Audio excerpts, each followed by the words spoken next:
नमस्कार, मैं हूँ ऋतु शर्मा और एक बार फिर से स्वागत है आपका हमारे इस खास शो ब्रोकरेज रिपोर्ट्स में, जहां हम कुछ सिलेक्टिव स्टॉक्स लेकर के आते हैं, उनको फंडामेंटली हम स्टडी करते हैं और आखिर में हम जानते हैं जो ब्रोकरेज हाउसेज हैं उनके दिए हुए टारगेट प्राइसेस जो आने वाले 12 महीनों तक के लिए हो सकते हैं।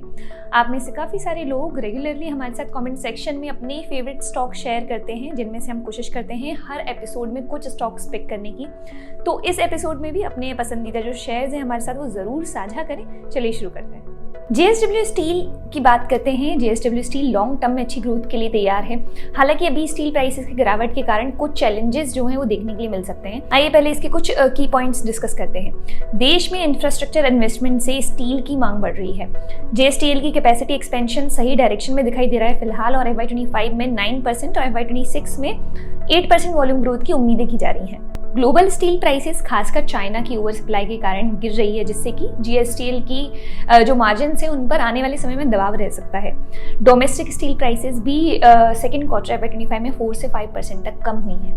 हालांकि प्राइसेस कमजोर हैं। JSTL को FY26 में डबल डिजिट रेवेन्यू ग्रोथ की फिर भी उम्मीद है, क्योंकि प्राइस रिकवरी और कैपेसिटी रैंपअप से EBITDA करीब जो है वो 40,500 पर टन INR रहने की उम्मीदें हैं। अब कंपनी अपनी जो 35% आयरन ओर जरूरतें हैं वो कैप्टिव माइन से पूरी करती है और इसे बढ़ाने की अब प्लानिंग है। क्वार्टर फर्स्ट FY25 में वैल्यू एडेड प्रोडक्ट्स का हिस्सा 64% था और JSTL इसे लॉन्ग टर्म में 50% से ऊपर बनाए रखने का एम रख रही है। विजयनगर, BPCL और जम्मू एंड कश्मीर की कोटिंग लाइंस जैसे खास एक्सपेंशन प्रोजेक्ट्स जो हैं वो सही डायरेक्शन में फिलहाल जाते हुए नजर आ रहे हैं। कंपनी अगले 3 साल में 644 बिलियन INR का कैपेक्स जो है वो प्लान लेकर के फिलहाल चल रही है, जिसमें से ऑनगोइंग प्रोजेक्ट्स के लिए 370 बिलियन INR और नए अप्रूवल्स के लिए 273 बिलियन INR शामिल है। यहाँ सभी पॉजिटिव पॉइंट्स को ध्यान में रखते हुए ब्रोकरेज मोतीलाल ओसवाल बाई की रेटिंग देते हुए नजर आ रहे हैं और जो टारगेट प्राइस है वो दिया जा रहा है 1100 रुपए का, और शेयर का जो करंट प्राइस है वो 19 सितंबर 2024 तक 955 रुपए के करीब है। ओला इलेक्ट्रिक की बात कर लेते हैं। ओला इलेक्ट्रिक जो E2W मार्केट में लीडर है, आने वाले सालों में यहाँ पर चुनौतियों का कुछ सामना करता हुआ दिखाई दे सकता है। भले ही अभी इसका परफॉर्मेंस बहुत अच्छा है, कंपनी का बिजनेस मॉडल टेक्नोलॉजी पर बेस्ड है और इसे कई इंसेंटिव्स का फायदा फिलहाल मिल रहा है, लेकिन कंपटीशन बढ़ने से इसका जो मार्केट शेयर है वो कम हो सकता है। चलिए कुछ की पॉइंट्स पे नजर डालते हैं। देखिए, ओला इलेक्ट्रिक का मार्केट शेयर FY25 में 42.4% से गिरकर FY31 में जो है 25% होने की उम्मीद है।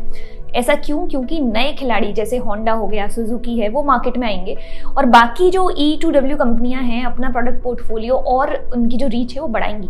इसके अलावा कंपनी के इंसेंटिव्स भी तब तक जो हैं वो खत्म हो जाएंगे। E2W यानी कि इलेक्ट्रिक टू व्हीलर मार्केट जो है वो बढ़ रहा है और FY29 तक इलेक्ट्रिक टू व्हीलर पेनिट्रेशन भी 23.5% तक पहुंचने की उम्मीद है, लेकिन कंपटीशन अभी और बढ़ेगा। ओला इलेक्ट्रिक अपने की कंपोनेंट्स जैसे मोटर्स और बैटरीज खुद बनाती है और सबसे ज़्यादा इंसेंटिव्स का जो फायदा है वो ये उठाती है, लेकिन इसके लिए कैपिटल इन्वेस्टमेंट भी ज़्यादा चाहिए होता है इन्हें। कंपनी का EBITDA FY27 तक ब्रेक इवन करने का प्रेडिक्शन है, लेकिन प्रॉफिटेबिलिटी कम रहेगी क्योंकि ये एक कैपेक्स हैवी बिजनेस मॉडल है, यानी कि इसे परफॉर्म करने के लिए, ग्रो करने के लिए हाई लेवल कैपिटल एक्सपेंडिचर की जरूरत होती है। यहाँ कुछ नेगेटिव पॉइंट्स भी हैं, जैसे गवर्नमेंट पॉलिसीज में बदलाव, बढ़ता कंपटीशन और बैटरी प्रोडक्शन को तेजी से स्केल अप करने में आने वाली दिक्कतें। और इन्हीं रिस्क को देखते हुए स्टॉक का जो टारगेट प्राइस है वो 99.6 रुपीज़ दिया गया है और इसे सेल की सलाह दी गई है, जबकि जो शेयर का करंट प्राइस है वो 19 सितंबर तक है 116 रुपए के आसपास। ओला इलेक्ट्रिक टू व्हीलर मार्केट में अच्छी कंडीशन में है, लेकिन फ्यूचर में इसके मार्केट शेयर और प्रॉफिटेबिलिटी पर जो असर है वो पड़ता हुआ दिखाई दे सकता है और यही कारण है कि यहाँ पर जो ब्रोकरेज हैं वो बहुत ज़्यादा पॉजिटिव नज़र नहीं आ रहे हैं इसके फ्यूचर पर्सपेक्टिव को लेकर के। बात HUL की करते हैं। देखिए, HUL ने ग्रोथ को वापस लाने और मार्केट शेयर को बढ़ाने के लिए एक स्ट्रॉन्ग स्ट्रेटेजी बनाई है। इसमें इन्होंने 4 खास कदम शामिल किए हैं: product superiority, premiumization, high growth categories पर ध्यान देना और सेल्स चैनल के साथ पार्टनरशिप को और ज्यादा स्ट्रॉन्ग करना। हाल ही में इनके जो सोप्स हैं जैसे लक्स और लाइफ बॉय जैसे जो प्रोडक्ट्स हैं उनका फॉर्मूला इन्होंने बदला है और इससे क्या हुआ है कि पाम ऑयल पर इनकी डिपेंडेंसी अब कम हो गई है। तो इससे क्या होगा, प्रोडक्ट्स और ज्यादा इनके जो है वो सस्टेनेबल बनेंगे। कुछ की पॉइंट्स हैं जैसे HUL ग्रेजुअल प्रीमियमाइजेशन पर ध्यान दे रहा है और पिछले 3 सालों में अपने प्रोडक्ट मिक्स को 300 बेसिस पॉइंट्स तक ये सुधार चुका है। खासकर इनके होम केयर लिक्विड्स, ब्यूटी और बॉडी वॉश जैसी जो कैटेगरीज है उनमें। फैब्रिक केयर सेगमेंट जो है इनका, उसमें लिक्विड्स तेजी से बढ़ रहे हैं और रिन के 99 रुपीज पैक जैसे जो अफोर्डेबल प्रोडक्ट्स हैं वो काफी फेमस होते हुए भी नजर आ रहे हैं। सोप्स में कंपटीशन से निपटने के लिए लक्स और लाइफ बॉय के इन्होंने काफी सारे नए फॉर्मुलेशंस भी तैयार किए हैं जो मार्च 2024 तक आपको मार्केट में भी दिखाई देने लग जाएंगे। स्किन केयर प्रोडक्ट्स जैसे ग्लो एंड लवली को भी इन्होंने अब अपडेट किया है ताकि इनकी भी सेल्स जो है वो और बढ़ाई जा सके, और लैक्मे और पॉन्ड्स जैसे जो प्रोडक्ट्स हैं वो ज्यादा से ज्यादा लॉन्च किए जा रहे हैं। स्ट्राटोस जैसी नई टेक्नोलॉजीज जो पेटेंटेड सोप फॉर्मूला है प्रोडक्ट परफॉर्मेंस को बेहतर बनाने और पाम ऑयल की यूजेज को कम करने के लिए डिज़ाइन की गई है स्पेशली, जिससे जो इनके जो सस्टेनेबिलिटी के गोल्स हैं वो पूरे हो सकें।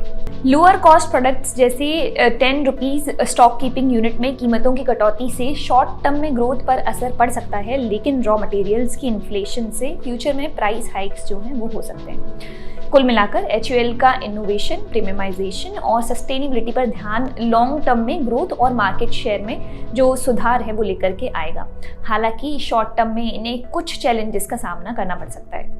तो यहाँ पर जो ब्रोकरेज हाउस है MK, उन्होंने बाई की रेटिंग देते हुए टारगेट प्राइस दिया है 3,200 रुपये, जबकि शेयर का करंट प्राइस 19 सितंबर 2024 तक है 2,870 रुपये के करीब। फेडरल बैंक की बात करते हैं। फेडरल बैंक ने फिलहाल अच्छी ग्रोथ दिखाई है, जिसमें कि 2.2 ट्रिलियन रुपीस जो इनका लोन बुक है और 2.7 ट्रिलियन रुपीस का डिपॉजिट बेस है, जिससे ये क्या हो रहा है, जो बड़े बड़े बैंक हैं उनके और करीब पहुंच रहा है। बैंक ने अनसिक्योर्ड लोन्स और वेल्थ मैनेजमेंट पर भी फोकस किया है, साथ ही अपनी कॉर्पोरेट बिजनेस को भी बढ़ाया है ताकि इनका जो प्रॉफिट है और वो बढ़ सके। सितंबर 2024 में नए CEO आने के बाद चैलेंज ये हुआ कि FB की जो मजबूत बैलेंस शीट है उसको बेहतर प्राइसिंग पावर, एफिशिएंसी और प्रोडक्टिविटी के जरिए एक स्टेबल प्रॉफिट में बदला जा सके। ये इनके लिए एक चैलेंज होने वाला है। कुछ की पॉइंट्स हैं वो डिस्कस करते हैं, जैसे कि स्ट्रॉन्ग डिपॉजिट बेस। FB के पास 69% ग्रेन्युलर डिपॉजिट्स हैं जो डिपॉजिट स्टाफ एनवायरनमेंट में इनको फायदा देती है।